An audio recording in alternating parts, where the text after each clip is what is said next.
महोदय, मैं माननीय मंत्री जी से जानना चाहता हूं कि TR3 के तहत वर्ग 1, 5, 6, 8, 9, 10 एवं 11, 12 में शिक्षा विभाग के अंतर्गत कुल 88,886 पदों पर रिक्तियां प्रकाशित किया गया।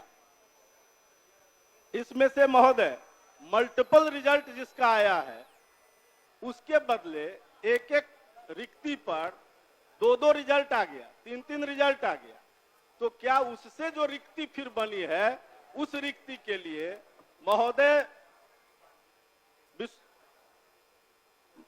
क्या महोदय 15/1/25 के जारी प्रपत्र के आलोक में अध्याची शिक्षा विभाग क्या अध्याचना कर सकती है कि उनके जगह पर उन लोगों की फिर से बहाली हो जाए? माननीय मंत्री। अध्यक्ष महोदय, हमने अपने जवाब में स्पष्ट लिखा है कि 8886 पदों की रिक्तियां प्रकाशित किया गया था। आरक्षण रोस्टर के परिप्रेक्ष्य में बिहार लोक सेवा आयोग द्वारा परिणाम प्रकाशित किया गया है। उन्हीं विषयों कोटि में रिजल्ट प्रकाशित नहीं किया गया है जिसमें अभ्यर्थी नहीं है या न्यूनतम कट ऑफ अंक प्राप्त नहीं कर पाए हैं। वर्तमान में TR3 के तहत पूरक परिणाम जारी करने का कोई भी प्रस्ताव सरकार के समक्ष विचाराधीन नहीं है। तो स्पष्ट है, जब कोई अभ्यर्थी नहीं है। नहीं, अभ्यर्थी है महोदय। अरे अभ्यर्थी है, नहीं है तो 6 से 7 हजार महोदय, 6 से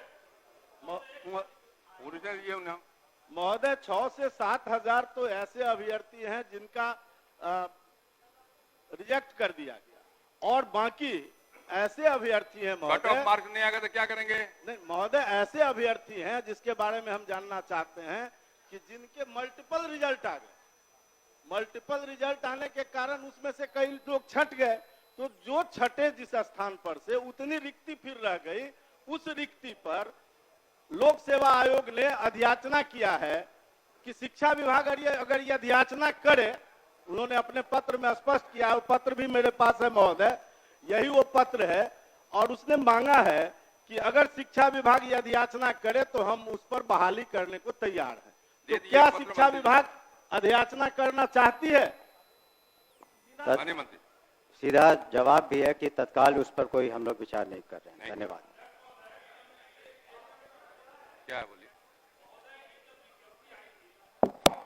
ये जब विज्ञप्ति आई थी महोदय तो उस समय अभ्यर्थियों से प्राथमिकता लिया गया था। आप 1 to 5 में जाना चाहते हैं, 6 to 8 में या 9, 10th में। प्राथमिकता देने के बावजूद एक अभ्यर्थी का 3-3 जगह रिजल्ट दिया गया है और ये सदन को गुमराह किया जा रहा है कि कट ऑफ के अंदर लोग नहीं आए। कोई गुमराह नहीं करता। बल्कि महोदय वो सब पब्लिक में है महोदय, कट ऑफ इक्वल, जो कट ऑफ आया है उसके इक्वल मार्क्स रहते हुए भी केवल एज के चलते हजारों की संख्या में विद्यार्थियों का चयन नहीं हुआ है। इक्वल नंबर है लेकिन एज के चलते इनको बाहर रखा गया है। कुछ लोग 1 नंबर से हैं, सब मिनिमम एलिजिबिलिटी पॉइंट से ऊपर वाले बच्चे हैं। इसीलिए और सरकार ने TR1 में सप्लीमेंट्री रिजल्ट दिया भी था। पूरा क्या आपका? सरकार TR1 की तरह रिक्त पदों पर सप्लीमेंट्री रिजल्ट नहीं देने का विचार क्यों कर रही है, क्यों मना कर रही है देने से, ये हम जानना चाहते हैं। हम लोगों ने इस पर विचार किया था और जो BPSC एक इंडिपेंडेंट कमीशन है और वो अपना निर्णय लेता है, और जो निर्णय उन्होंने शुरू में एक बार प्रकाशित किया कि बाद में किसी तरह का उन्होंने जो भी मानदंड रखा था उसी के आधार पर रिजल्ट निकला। बहुत से ऐसे एग्जाम होते हैं जिसमें सप्लीमेंट्री नहीं निकलता है, तो इसमें तत्काल कोई सप्लीमेंट्री हम लोग की मांग की रिजल्ट दिया जाए। जो उसमें तो अभी और भी उसमें मई महीने तक, आपको बता दें मई तक आपको चौथा 5वां भी होने वाला है, तो चौथा भी होगा, तो बाकी में होगा, लेकिन अभी तत्काल इस पर विचार नहीं कर रहे हैं हम लोग।